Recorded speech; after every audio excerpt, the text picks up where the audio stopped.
Everyone, welcome to another tutorial. Today we are setting up the Comet Pro KVM over Wi-Fi. Subscribe to our YouTube for more tutorials and make sure you click the bell icon to get notified. For clarity, the controlling device will be referred to as Device A, and the device being controlled as Device B. First step, we have to connect Device B to the Comet Pro. Power on the Comet Pro.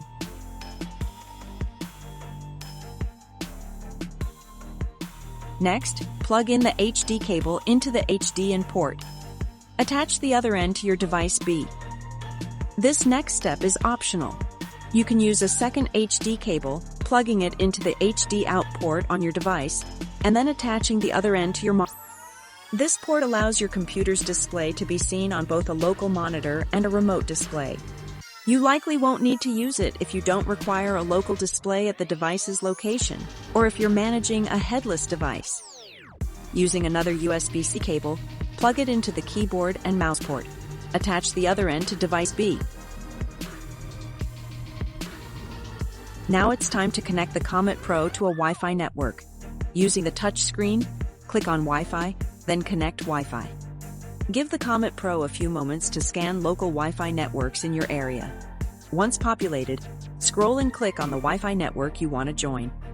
Enter your password and click the green check mark. Now you should be connected to your Wi-Fi network.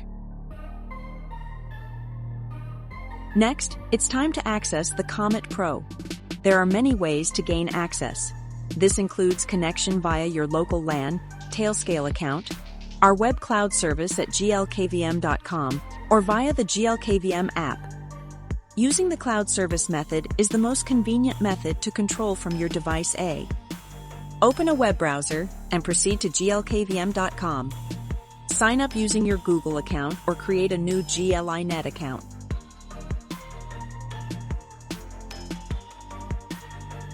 Login.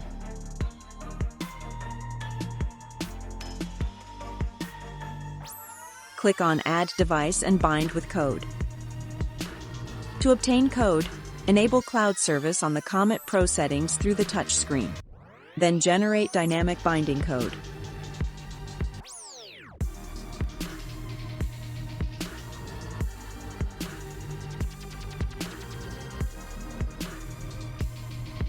Now you have successfully binded your Comet Pro. You can now remotely control your device from anywhere with internet access.